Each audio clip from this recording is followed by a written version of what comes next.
salgo, tío.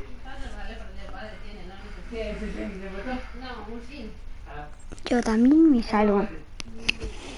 Mira, me cago en la...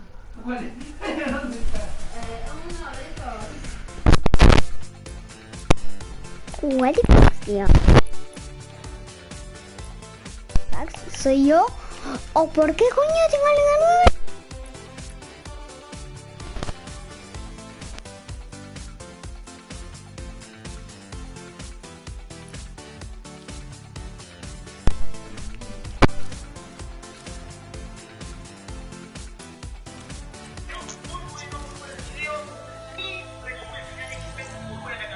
Mames, pendeja.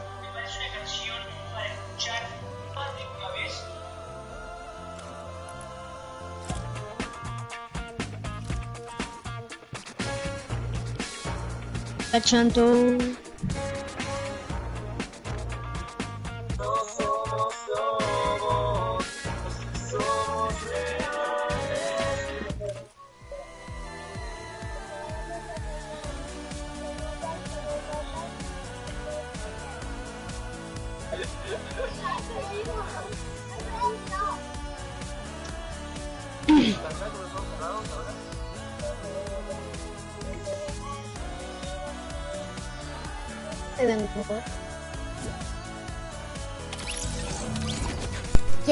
Oye, y además se va.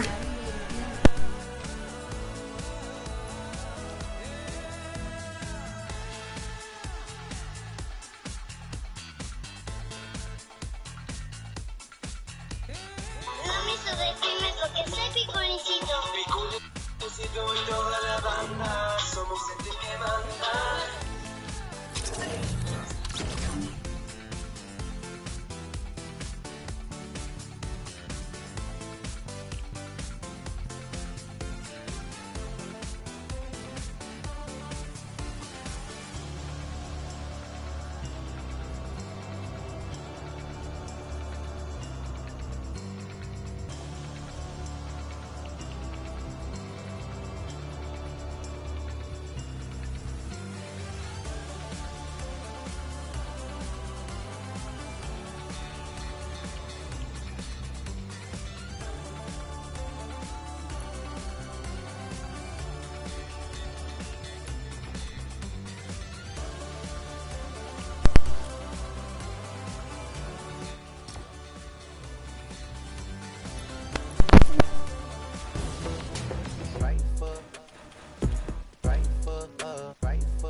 There's no reason for people not to like you. You know, I like you. You know, I got plenty of heroes that don't look like me. There's a portrait of John Brown on my wall with my baby. He's a hero. He doesn't have to look like me. You know what I mean? But I refuse to act like people who look like me aren't great. I didn't say good. I didn't say good enough. I didn't say equal. I said great. I'm from a great and mighty people. And if you can't accept that, then maybe I'm not for you. But I believe that because I am simply who I am, I believe that that gets accepted. Because you know what? I remember being on the tour bus and I'm on there with a bunch of Northeasterners because of course, my rap partner's a white guy from Brooklyn. And we're on there and watching Swamp People, and everybody's laughing. And I come up and stagger into the front, and I look at it, and I start smiling, and I look at the room and say, I got more in common with them than any of y'all. And I just walk to the back. Now, because it's the truth. I'm a Southern boy. My grandparents from Alabama and rural Georgia. I grew up more like people on those shows. So I think across cultural lines and across racial lines, people identify with me, but just because I'm your typical American guy. You know what I mean? And I have some special things. I'm not going to deny that I'm special. I was a smart kid, went to Morehouse, had an understanding of some cool stuff. I married a beautiful woman. That helps, But I think that ultimately what resonates with people is that I'm a regular guy. One of my best friends in the world is a white guy from Brooklyn. So I think that people understand that I have the ability not to look past your race or ethnicity, not to look past who you are culturally, but to look at it and love it and learn from it without wanting to co-opt it or be it. What you're talking about in a very succinct and robust way is really allyship. And that's been a word that, you have it sounds like you have a lot of really great allies that are in your life.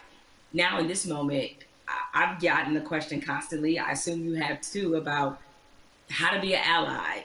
What do I have to do? Right?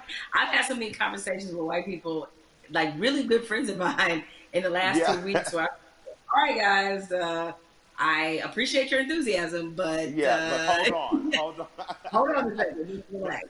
But nevertheless, that being said, is that what would you say to somebody who wants to not only be an ally but be a good ally? You want to be a good ally in this moment, white corporation, white person with the means. That's a worthy allyship. On a ground level, if you're just working hard every week, you don't know what to do. You're an electrician, you're a plumber. Grab one young man who doesn't look like you, a young woman, and teach them that trade. That's allyship. Allyship isn't just throwing the money, but if you got the big money, put it towards somewhere. But on a very real and basic level, my son had an accident with a man named Keith. I bought my son a car. My son Malik, with a very pretty girl in the front seat, rear-ended this guy. Calls me. I pull up to Keith and the police officer. I say, if he'll allow me to handle this privately, I just don't want to call my insurance company because, I had just gotten in an accident. I drive fast. My son, Keith, in good faith, gave me the opportunity to do that. And me and this man became friends. I'm literally friends with this white man who told me about Atlanta pre-white flight and desegregation, who's taught me about fatherhood and the importance of presence in your child's life. That doesn't happen if we're not open for it to happen. So an allyship with white people doesn't happen.